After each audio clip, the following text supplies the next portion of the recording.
Sungguh-sungguh Allah sangat ridho ketika seorang hamba itu makan ketika sesuap nasi dia muji Allah, ketika minum seteguk nasi dia muji Allah. Itu kalau orang diridhoni Allah itu wali betul. Itu untuk jadi wali itu gampang. Kamu makan ridho, kamu ninjak buminya Allah ridho seneng, kamu hidup keseharian aman seneng. Nah ini supaya sampean kita semua ngaji betapa panduan Rasulullah untuk menggapai ridho Allah itu banyak yang keseharian sekali. Saking kesehariannya banyak dalam hadis dan itu sahih. Nabi menyebut hal-hal yang keseharian. Hatta ma tas'alu fi imra'atika, kamu punya uang kemudian istri kamu bisa makan itu ibadah. Bahkan sebagian ibadah itu dicontohkan Nabi yang akhirnya diprotes sahabat. Yaitu wa fi buti ahadikum sedekah, kamu menggauli istri kamu itu ya sedekah. Sampai sahabat bilang yang benar ya Rasulullah, ayati ahaduna syahwatahu wa huwa lahu ajrun, masa urusan biologis urusan syahwat kemudian dia dapat pahala.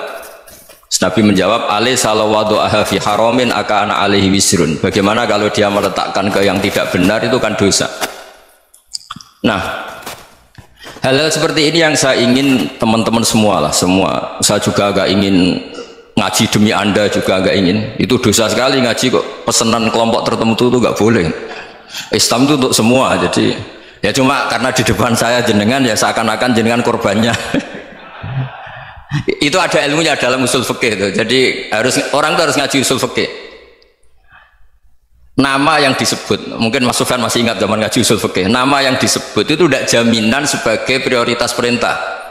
Jadi misalnya gini, kebetulan yang di depan Nabi itu Abu Dzar. Nabi ya bilang, ya Aba Dzarin ini uhibbuka misalnya, atau ya Mu'ad ini uhibbuka, atau ya Aba Hurairah ini uhibbuka misalnya. Banyaklah riwayat yang Nabi nyebut ya Aba Dzarin, ya Mu'ad, ya Aba Hurairah. Kemudian misalnya Nabi meneruskan khitab, ini uhibbuka, saya mencintai kamu, fakul dubur sholatin, atau sebagian riwayat disebut fala tada'an la dubura kulli sholatin, Allahumma inni ala dzikrika wa syukrika wa husni ibadatik. Saya mencintai kamu, siapa saja. Mu'ad bisa, Abu Dzar bisa sahabat. Saya mencintai kamu, mohon kalau habis sholat kamu jangan lupa wiridan Allahumma a'inni ala dzikrika wa syukrika wa husni ibadatik. Ya Allah tolong kami permudah supaya mudah ingat engkau. Anda tidak bisa mentang-mentang wong nama saya Parmin, nama saya Purnomo, itu yang diperintahkan Mu'ad misalnya. Jadi yang disebut satu tapi khitab itu untuk siapa saja. Saya teruskan ya. Jadi saya mohon semua kita melakukan kebaikan itu, kalau dalam kaidah fikih disebut al yakin la yuzalu bisyak. Banyak kebaikan yang kebenarannya itu 100%, tidak punya efek samping ke pihak lain, ke kelompok lain, ke komunitas lain. Itu tadi misalnya Anda makan dan itu murah sekali, hanya butuh satu piring, setiap punyaan kamu muji Allah, setiap minum kamu muji Allah. Itu redaksinya Rasulullah SAW disebut Allah sangat ridho ketika seorang hamba makan kemudian dia memuji Allah, atau minum kemudian dia muji Allah. Logikanya gampang. Negara seperti ini yang kamu harapkan bentuknya kayak apa, mertua, ipar, komunitas, tetangga, itu nyata terjadi itu kan belum pasti. Sementara yang mesti terjadi adalah kamu butuh makan, kalau tidak mati. Butuh minum, kalau tidak mati. Butuh bumi yang nyaman ditempati, kalau tidak kita juga mati. Sebab itu Allah kalau menyebut nikmatnya itu hal-hal yang keseharian. Alladzi at'amahum min ju'. Allah itu siapa? Allah itu yang menciptakan kamu bisa makan. Tidak berlebihan. Allah itu yang menciptakan kondisi sosial itu ideal. Zaman Nabi itu ya ada orang munafik. Orang-orang pilihan Allah itu juga diuji orang sekelilingnya yang macam-macam. Semua diuji sesuai konteks zaman dan waktu. Nah, tapi ada ibadah-ibadah yang selalu disarankan Nabi. Sampai Nabi itu pernah ditanya, ayul islami khairun ya Rasulullah, Islam terbaik itu gimana? Jawaban Nabi itu unik, it'amut ta'am. Islam terbaik itu ya makan-makan, jangan santai-santai. Ketika Allah menyebut beberapa kebaikan, falak tahamal aqobah wa ma adraka mal aqobah. Terusannya apa? Fakku raqobah. Terusannya apa? Au it'amun fi yaumin di masubah. Ya, atau acara makan-makan itu juga Islam. Kenapa? Ya bayangkan kalau tidak ada makanan kita mati kan? Kondisi sosial tidak ideal tuh Anda masih gak apa-apa. Tapi kalau Anda tidak makan, Anda tidak minum, Kamu punya istri cerewet masih bisa hidup, punya mertua cerewet masih bisa hidup. Tapi kalau tidak makan bisa mati. Berarti penting mana istri sama makan? Penting mana? Makan. Semoga istri Anda dengar. Nanti kamu disuruh makan tapi pulang deh. Itu kalau dibahasakan makan masih memahami. Penting mana nasi satu piring dengan istri. Nggak ada nasi mati, nggak ada istri belum mati. Penting mana? Gak berani jawab kan? Nah, ternyata Anda ada garang kan di depan istri. Jadi saya mohonlah, mungkin Mas Sufyan Sauri tadi yang bisa bantulah teman-teman tuh ngaji yang keseharian saja. Karena kita nyari ridha Allah itu berdasar firman Allah, dan firman Allah itu menyebut keseharian tuh riang gampang. Yaitu tadi misalnya wa min ayatihi manamukum bil laili wan nahar. Termasuk ayat-ayat Allah itu kamu tidur. Maka dulu itu ada guyonan, ada tokoh Mu'tazilah, kelompok dalam Islam yang berpikir manusia itu bisa menentukan ikhtiarnya sendiri. Karena saya bisa duduk, ingin duduk, ingin berdiri, berdiri. Karena kelompok ini nggak terima kalau semua kehendak Allah, nanti bagaimana kalau semua kehendak Allah kok ada hisab ya, ada sanksi. Lucunya itu dia akhirnya ini cerita ya, mencintai seorang perempuan cantik sekali. Dan itu dia menjadi ahli sunnah itu oleh hal-hal yang sepele. Karena istrinya cantik, ya namanya suami istri itu hubungan intim. Terus ditanya, Mas masih ingin lagi? Masih. Silahkan diulang lagi. Wah ya tidak bisa.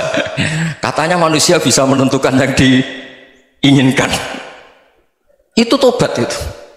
Itu nggak bisa ditobatkan Mas Sufyan Ats-Tsauri. Orang cantik yang mudah nobatkan orang itu orang cantik. Segampang itu. Akhirnya kita tahu, makanya kalau dalam kitab Hikam itu disebut al-akil mayakul madza yaf'alu wa hubi wal ghafil mayakul madza af'al. Orang yang punya akal karena sadar ini wilayah Allah, semua milik Tuhan, itu dia tiap hari berpikir besok Allah akan melakukan apa terhadap dunia ini. Kamu merencanakan suatu mau plesir ternyata gempa, mau wisata ke Rusia ternyata perang. Kamu tidak pernah tahu apa yang akan terjadi besok. Wa ma tadri nafsum madza taksibu ghadan. Tapi anda semua kita ini sering punya jadwal permanen. Makanya saya kalau diundang siapa saja, bisa takdir. Yang jelas Gus ini acara penting. Ya masih acara penting nak pangeran ngersakno piye? Kowe ape dadi pangeran? Kamu kok mau jadi Tuhan? Itu kadang ya kiai. Penting Gus acara ini jenengan harus memastikan bisa. Loh kamu itu yang ngajarin tauhid, sesuatu itu biadillah kok bilang-bilang apa pasti. Kalau maksa terus tak tobatkan kamu kata saya. Ya kalau gitu Gus bilang insya Allah. Wah itu hati saya, fisik saya, roh saya sudah bilang insya Allah. Tidak usah kamu latih kata saya. Nah hal-hal tauhid keseharian itu gampang sebetulnya.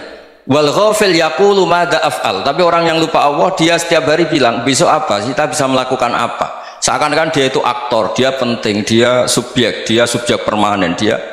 Padahal kita ini hanya objek kehendak Allah Subhanahu wa taala. Karena kita yakin sesuatu yang terjadi di alam raya ini kita tidak bisa apa-apa.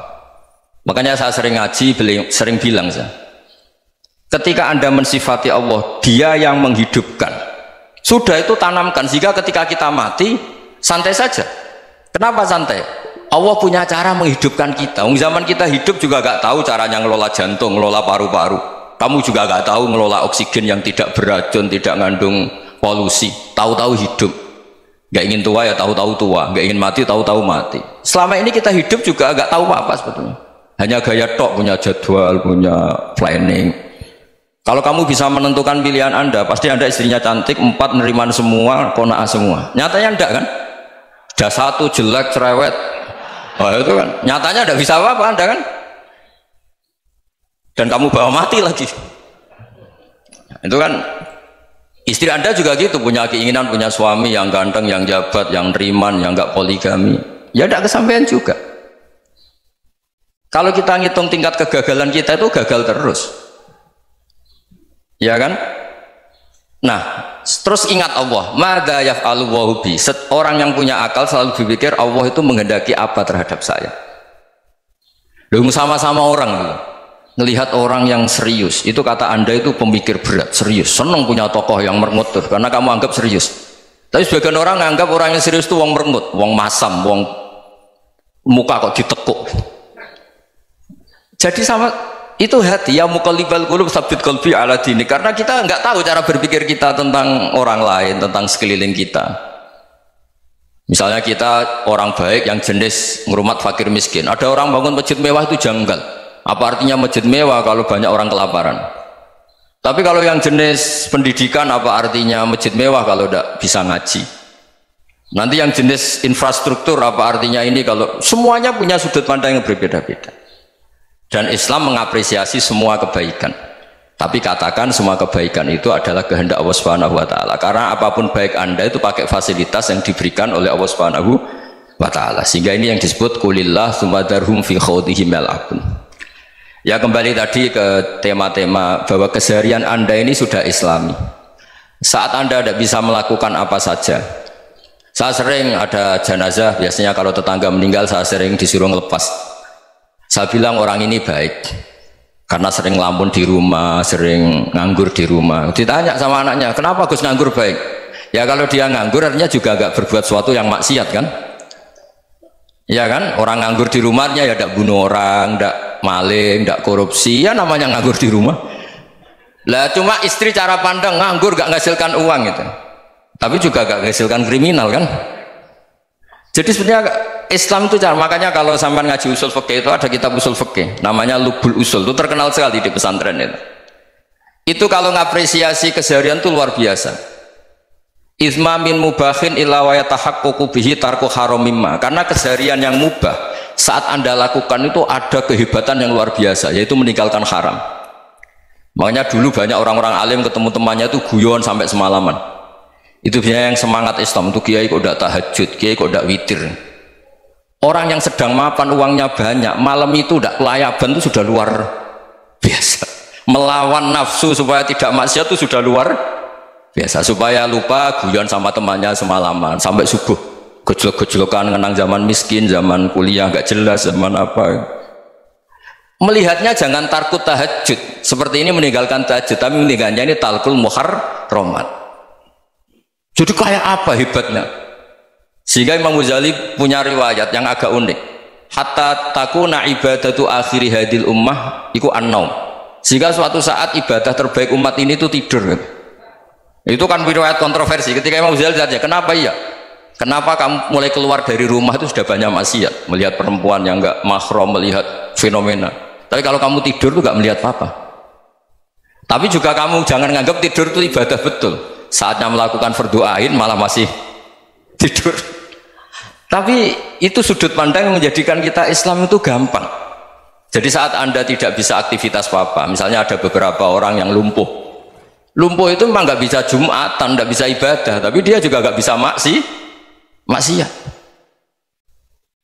Tidur itu memang Anda saat itu tidak bisa tahajud, tidak bisa witir, tapi saat itu ada zina, ada maling, tidak gosipkan orang, tidak bully orang, tidak menanamkan kebencian, tidak hasud.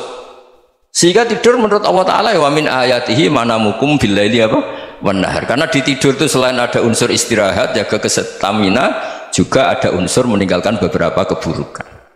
Nah, saya mohon ibadah yang keseharian ini kita jaga supaya kita semua baca ayat itu fasih itu tertanam di hati. Allah itu siapa? Alladzi at'amahum min ju'i wa amanahum min khauf. Dan Allah kalau cerita di Quran itu anna sababnal ma'a sabba thumma syaqqaqnal ardha wa syaqqa fa ambatna fiha habba wa inaba wa qadba wa zaituna wa nakhla wa hadaika hulba. Kamu tahu saya ini siapa? Kata Allah, saya ini adalah Tuhan yang menurunkan air, kemudian ada tanaman banyak, habba wa inaba wa qadba, ada zaitun, ada tin, kalau orang Jawa mungkin ada tela, ada padi, ada mangga, ada pisang. Sudah, wa inaba wa zaituna wa nakhla wa hadaika hulba, ada perkebunan yang lebat. Tujuannya apa? Mata Allahkum, silahkan kamu pakai, kamu nikmati. Tapi karena kadang kita ini punya ide-ide besar, tadi untuk syukur saja nunggu punya istri riman, rumah baik, tetangga baik, komunitas baik, semuanya baik baru syukur. Lama-lama nanti ada di surga, syukurnya nunggu surga paling kelas A. Itu sudah ada yang menghuni Rasulullah, kamu nggak boleh di situ.